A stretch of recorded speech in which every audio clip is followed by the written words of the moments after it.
ప్రజా సమస్యల పరిష్కార వేదికలో అందిన ప్రతి అర్జీని నిర్ణీత గడువులోపే పరిష్కరించాలని, ఎలాంటి సందర్భంలోనూ బియాండ్ ఎస్ఎల్ఏకి వెళ్లకుండా చర్యలు తీసుకోవాలని జిల్లా రెవెన్యూ అధికారి ఖాజావలి అధికారులను ఆదేశించారు. సోమవారం గుంటూరు కలెక్టరేట్లోని ఎస్ఆర్ శంకరన్ సమావేశ మందిరంలో నిర్వహించిన పీజీఆర్ఎస్ కార్యక్రమంలో డిప్యూటీ కలెక్టర్లు గంగరాజు, లక్ష్మీకుమారి, డిఆర్ఓ ఖాజావలి ప్రజల నుంచి మొత్తం 385 ఫిర్యాదులను స్వీకరించారు. ఇందులో 173 రెవెన్యూ, 2012 రెవెన్యూయేతర ఫిర్యాదులున్నాయని అధికారులు తెలిపారు. ఈ సందర్భంగా డిఆర్ఓ ఖాజావలి మాట్లాడుతూ మరో 24 గంటల్లో గడువు ముగిసే పిటిషన్లను ముందుగానే పరిష్కరించాలని సూచించారు. సీఎం కార్యాలయం నుంచి వచ్చిన అర్జీలను సంబంధిత శాఖలు వేగంగా పరిష్కరించాలని, Lokayukta, SIT, human rights commission కేసులపై తక్షణమే స్పందించాలని తెలిపారు. కోర్టు కేసులకు నిర్ణీత సమయంలో కౌంటర్ దాఖలు చేయాలని, ప్రజల సంతృప్తి స్థాయిని పెంచేలా అధికారులు పనిచేయాలన్నారు.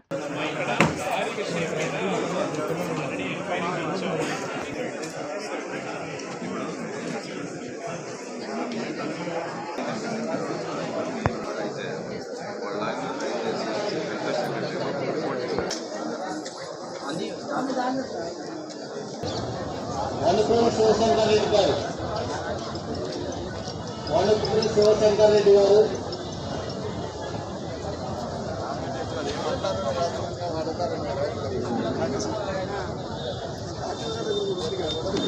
రమణారెడ్డి గారు,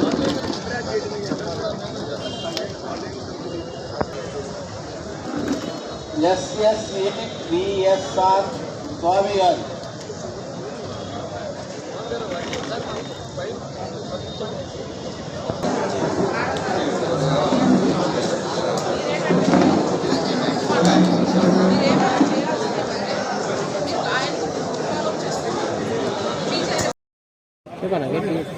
సుమారు 30 సంవత్సరాలుగా యానాదులు ఎరుకల వాళ్ళు కాకుమాని వారితో 5వ లైన్లో శ్మశానం వెనక నివాసాలు అంటున్నారు. చిన్న చిన్న గుడిసెలు వేసుకొని కలెక్టర్ గారి దృష్టిలో పెట్టాము. అది కార్మిక శాఖ స్థలమైనప్పటికీ వాళ్ళకి ఎటువంటి పొజిషన్ లేదు కాబట్టి అక్కడ ఉంటున్నారు.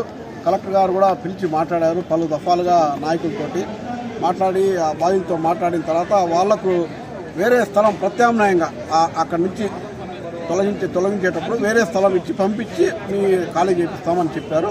అందుకు బాధితులు, నాయకులు, ప్రజా సంఘాల వాళ్ళు కూడా సమ్మతించారు, ఒప్పుకున్నారు. అదేవిధంగా ఈ రోజులో గుంటూరు మున్సిపల్ కార్పొరేషన్ వాళ్ళు 3 జేసీబీలు పంపించారు. అవి దున్నేస్తాము మీరు తీయకపోతే అని. ఒక పక్కేమో కలెక్టర్ గారి దగ్గర ఇష్యూ పెండింగ్లో ఉంది. అందుకని మేము ఒకసారి కలెక్టర్ గారి దృష్టికి తీసుకొద్దాం పీజీఆర్ఎస్లో చెప్పి వచ్చాము. డిఆర్ఓ గారి దృష్టికి తీసుకెళ్తే డిఆర్ఓ గారు గట్టిగా మున్సిపల్ కార్పొరేషన్ సిబ్బందిని పిలిచి కలెక్టర్ గారి దృష్టిలో ఉన్న విషయంలో మీరు ఎల్టా తలదూరుస్తారు, కలెక్టర్ గారు ఆల్రెడీ ఒక డిసిషన్ తీసుకున్నారు కాబట్టి మీరు ఆ జేసీబీని వెనక్కి తీసుకెళ్లడానికి స్పష్టమైన ఆదేశాలు ఇచ్చారు.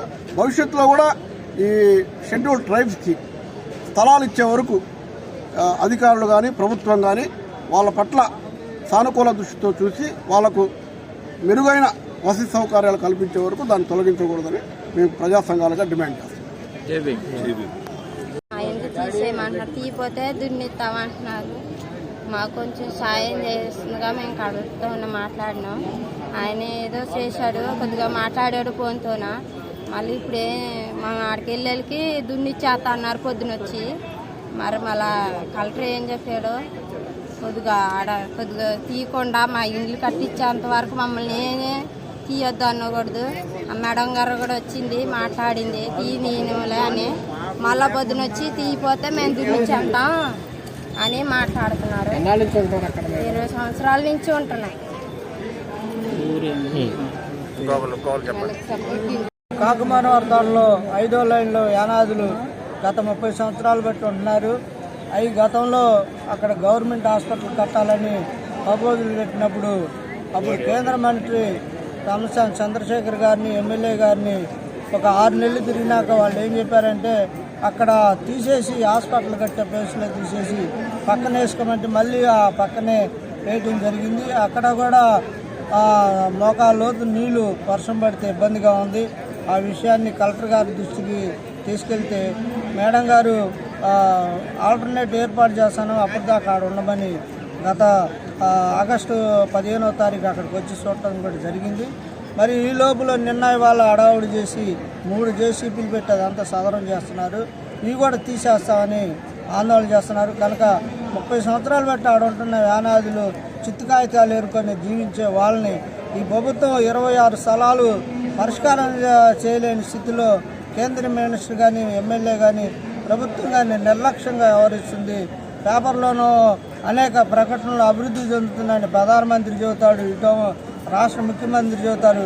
పేదవాళ్ళు అక్కడ పోషిస్తే ఆ గుడిసెల్లో వాన పడితే మోకాళ్ళలోతు నీళ్ళు ఉంటాయి. ఇవ్వండి ఈ రకంగా వర్షం పడ్డప్పుడు ఈ రకంగా ఉంటాయి అక్కడ. కనుక ఇప్పటికైనా ప్రభుత్వం కళ్ళు తెరిచి ఆ 26 స్థలాల విషయంలో పరిష్కారం చేయాల్సిందిగా ప్రజా సంఘాల తరఫున కోరుతున్నాం.